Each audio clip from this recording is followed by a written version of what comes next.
बच्चों, आज हम लोग अक्षीय स्थिति में विद्युत द्विध्रुव के कारण विद्युत क्षेत्र की तीव्रता का मान ज्ञात करेंगे।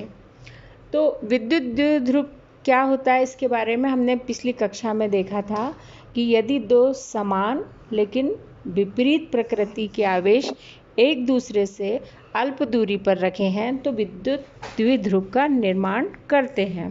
तो यहाँ पर ए और बी बिंदु पर समान आवेश Q और माइनस Q रखे हैं। ए पर प्लस Q आवेश रखा है, बी पर माइनस Q आवेश रखा हुआ है और इन दोनों विद्युत आवेशों के बीच की दूरी L और L मिला के टोटल दूरी 2L के बराबर है और इनके ठीक बीच का जो बिंदु है उसे हमने O से व्यक्त किया है।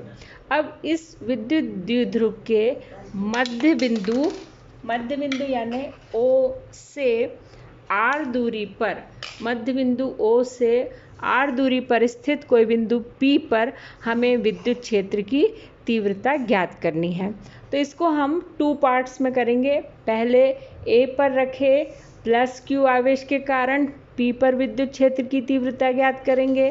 फिर B पर रखे माइनस Q आवेश के कारण P पर विद्युत क्षेत्र की तीव्रता ज्ञात करेंगे।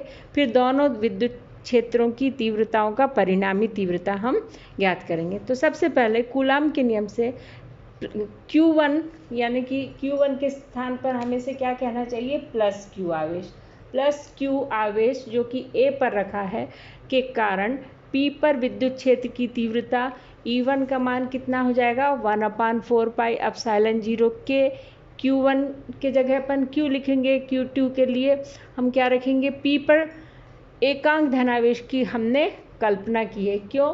क्योंकि हमें P पर एकांक धनावेश जितने बल का अनुभव करता है उसे ही उस बिंदु पर विद्युत क्षेत्र की तीव्रता कहते हैं। तो P पर एकांक धनावेश जितना बल का अनुभव करेगा उसे ही विद्युत क्षेत्र की तीव्रता कहते हैं और हमें तीव्रता का ही मान निकालना है। इसलिए P पर हम जो आवेश का मान रखेंगे एकांक धनावेश यानी +1 रखेंगे।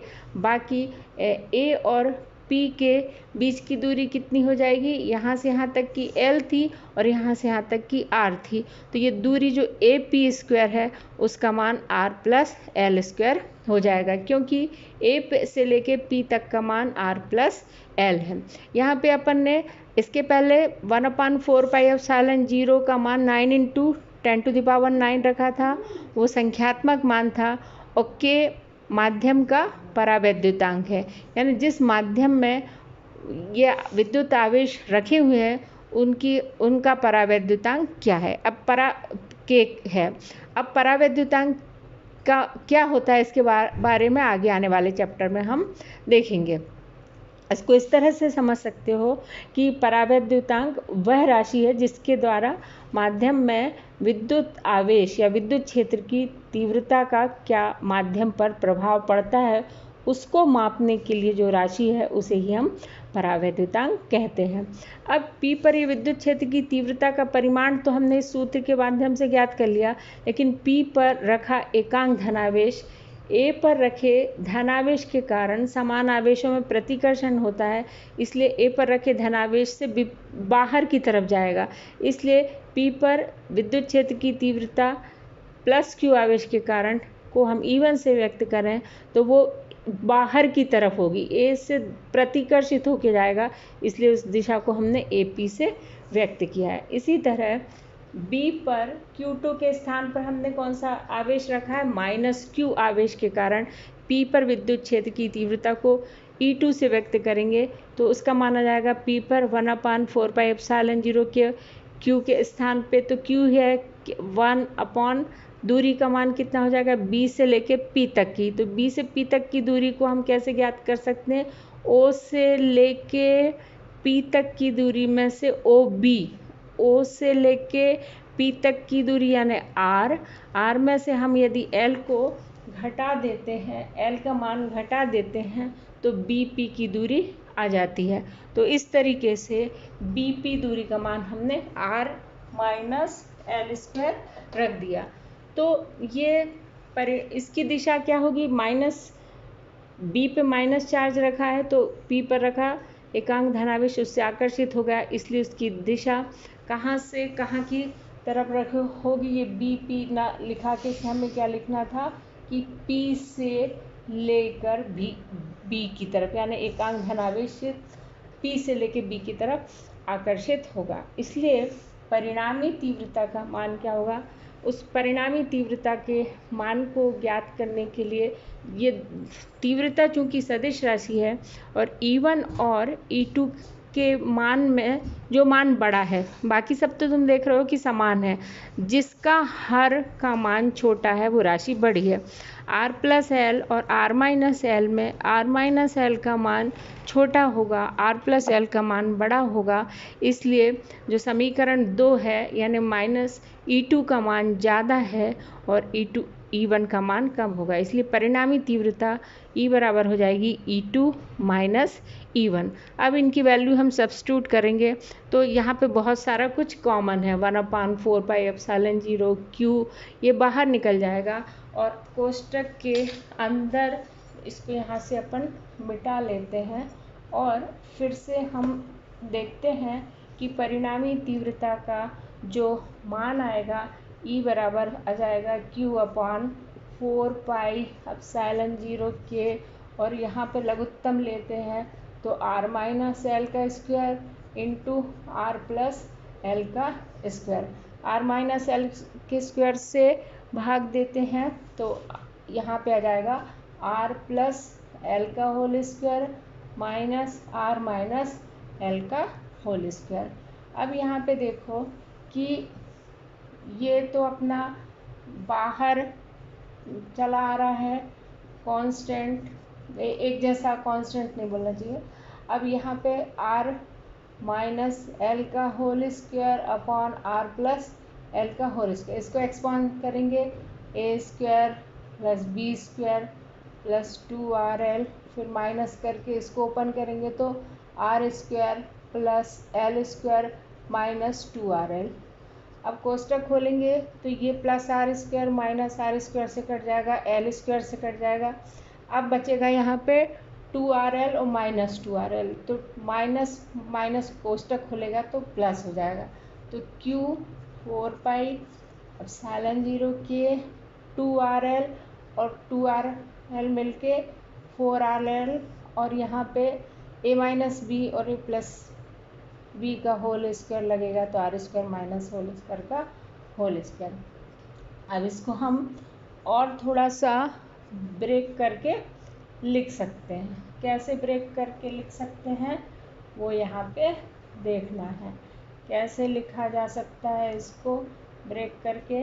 परिणामी तीव्रता E बराबर Q 4 पाई एप्सिलॉन 0 K है, तो ये इसको हम 2 इंटू 2PRL अपॉन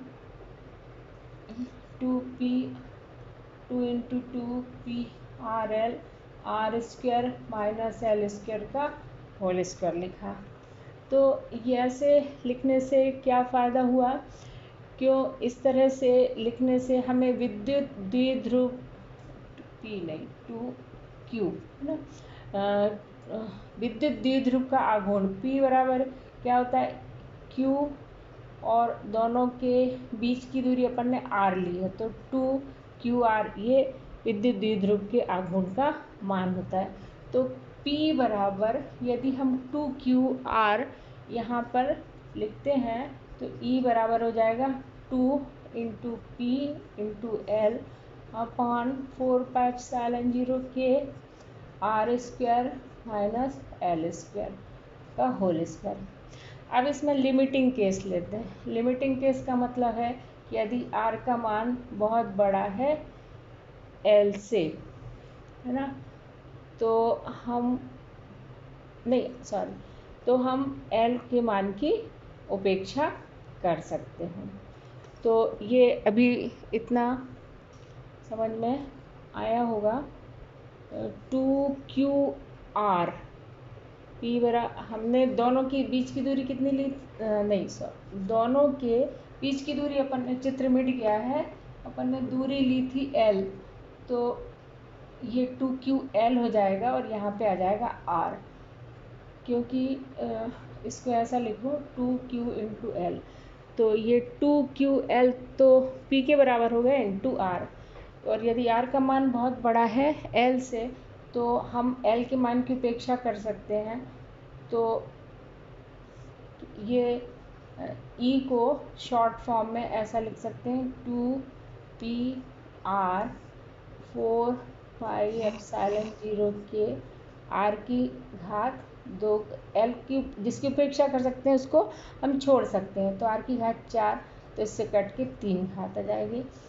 तो ये आ जाएगा 2P 4πε0 के अपॉन R की घात 3।